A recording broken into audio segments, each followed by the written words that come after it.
So, attraction. It's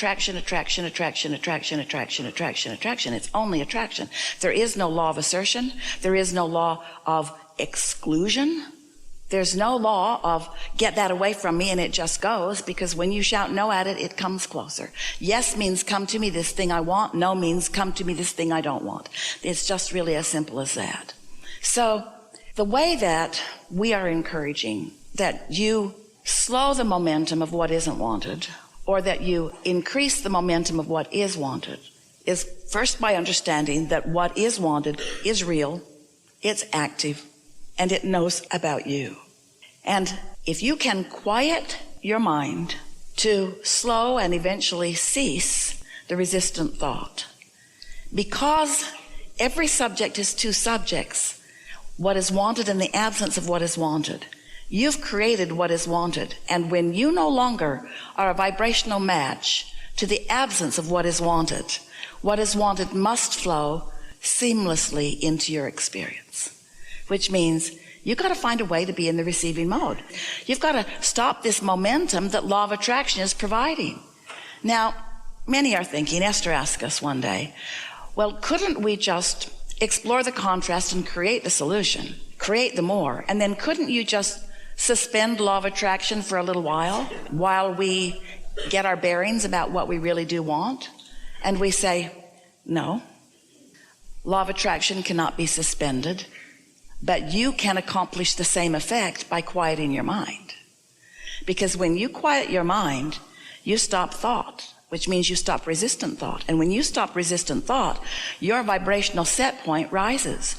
And as every day you do that for 15 or 20 minutes, it doesn't take long before you become a consistent vibrational match to the solution part of this equation. And then you are in what we call the receptive mode, or the allowing mode of what you want. So step one is ask. You're doing that, you can't help it. Step two is source answers.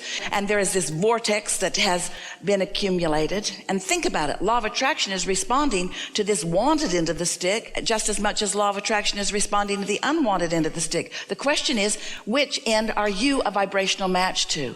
And the answer to you, which end am I a vibrational match to, lies in how you're feeling in any moment in time. If you're frisky, if you're happy, if you get up, if the air feels fresh to you, if you want to get out into the day, if you're eager about interacting with people, if your heart is singing, if you want to sing and skip a little while you're moving through your day experience, then that means that you are a vibrational match to what's in your vortex. You're a vibrational match to your inner being. There's no separation between you and the solution that you have created.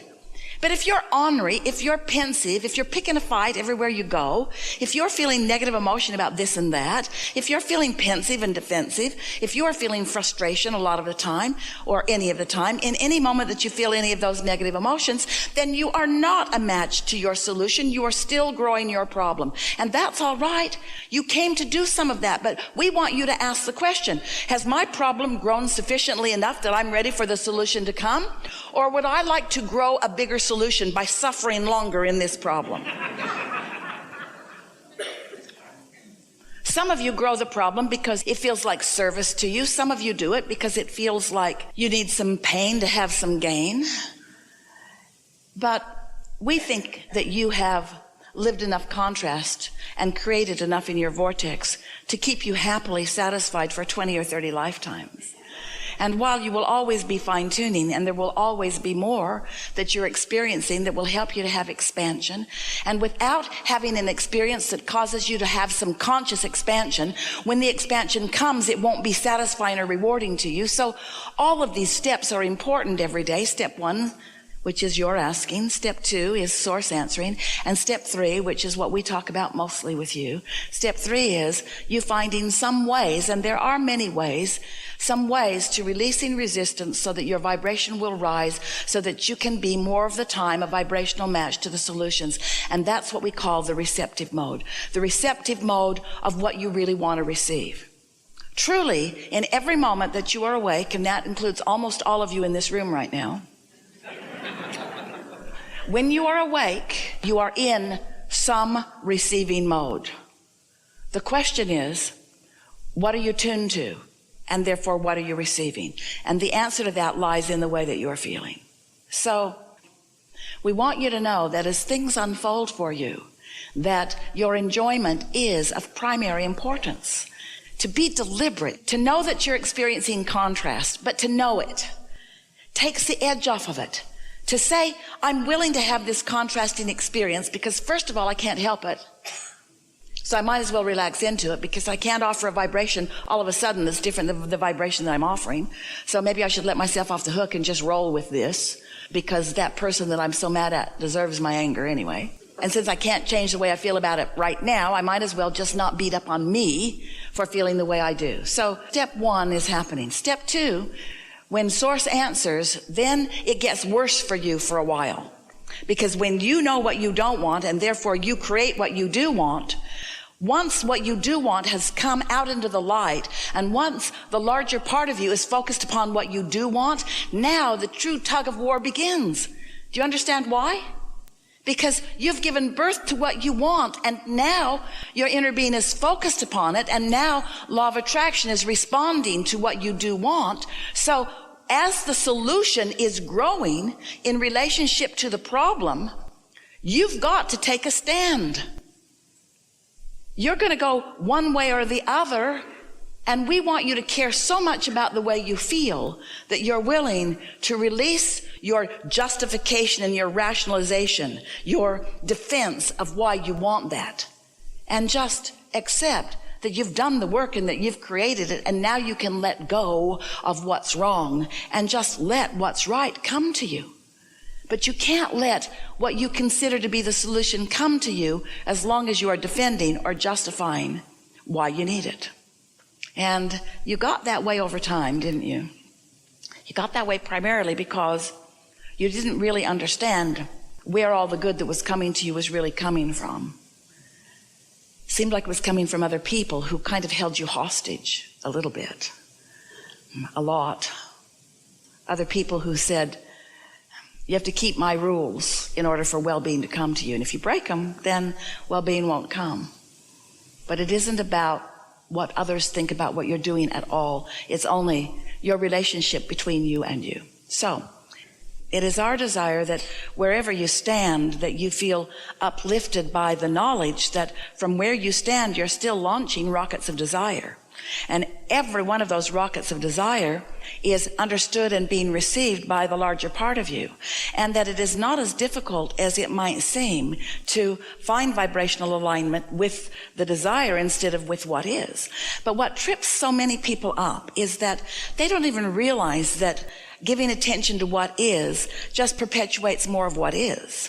And so we come along and we want to explain to you that what has manifested has been in the pipeline and been in the works for quite a long time. And really, once it manifested, it is very much old news. But it doesn't feel like old news to humans because you can still see it and hear it and smell it and taste it and touch it. So you call it now and real and active and now and current. And we see your point. We get why it seems current to you, but it doesn't seem current to us because it has been in the process of becoming for such a long time. And there are other things that are in the process of becoming that your attention to what you believe is reality prevents you from experiencing the things that are in the pipeline that could be different. In other words, you get what you think about whether you want it or not, and things are changing constantly. But for most people, because they are so embroiled in what is, for most people, the things that are changing constantly are just changing to more of the same. When the same is launching rockets of improvement, which you could be moving toward if you just understood that. The thing that we like so much about your willingness to come to a gathering like this is that as you sit in willingness to hear us, and since the larger part of you knows what we know, your inner being knows what we know. So as you listen for a little while, you begin to acquiesce, is a pretty good word, to the vibration that we are offering, which means your vibration is rising to that which you really know. And sometimes, because of the words that we are speaking from this platform, sometimes they come from Ester's mouth, sometimes they come from your mouth, but the words that happen in this gathering, you feel resonance with them. And that resonance that you feel is because you've joined your inner being in what your inner being knows. And when you hear something that your inner being knows, you feel it. And for that moment of resonance, you know it too. Now, you're probably not going to be able to maintain it because you're probably going to go back out into your world and you're going to observe as you've been observing. And so you'll be finding resonance with that stuff rather than resonance with who you really are and what you really know. But here's the part that we like the most. If we can get your attention about these laws of the universe, and if we can somewhat convince you that there is a larger part of you and that there is a vibrational reality and that your life is supposed to feel good to you and that life is getting better and better and better for you, if we can convince you or even get you to want to know that some of this is as we say it is, and then if we can talk you into, just for a little while, sitting every moment for 15 or 20 minutes and actually meditating, which means you quiet your mind, which means you stop your own thoughts, which means you stop resistant thoughts, which means you allow your vibration to rise, which means you allow yourself, by your deliberate practice of meditation, to be in the receptive mode of what your inner being knows, so that you begin to receive impulses and thoughts that you know you didn't conjure with your usual conscious mind. In other words, you just get an impulse about something and you know for sure where it came from. Now, you'll be practicing this all along, but as you find it and you know it and you experience it, because words don't really teach. Words, like music, words like so many things that are pleasing to you, can help you to find resonance with the source within you. That happens to you all the time. But to consciously and actively look for that resonance so that you are deliberately more of the time in the receptive mode, so that your guidance and inspiration is known by you to be coming from there, then and only then is when you can really trust your guidance. Esther's been practicing this for a long while. She's been receiving us since 1985. And every day, or nearly so, she finds time to meditate because she can feel the difference. She always looks up for Abraham, whether she's receiving from Abraham or whether she's receiving from the spin-off of man's conscious thought. And it's a question that she asks all day, every day. As a thought comes to her, or as a thought is unfolding in her mind, she will say, what receiving mode am I in? Where's that thought coming from? Is this consensus with source, or is this consensus with worrisome, paranoid people on the planet? Where's this thought coming from? What we're getting at, we think you are understanding what we're getting at, but until you allow life to unfold, don't jump to any quick conclusions about how you're doing. Just let life show you how you're doing. Let life unfold and show you how you're doing. This is what we really want you to hear.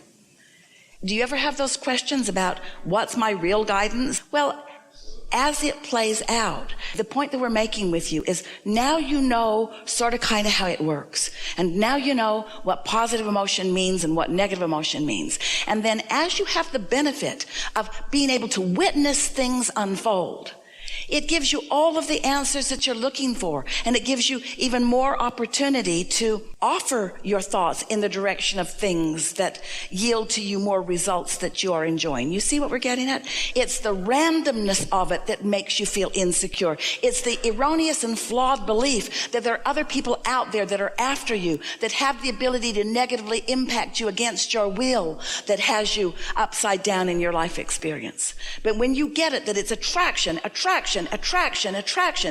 attraction. It's only attraction.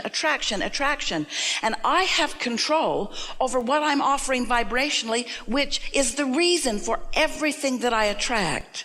Then life becomes this adventure instead of a challenge.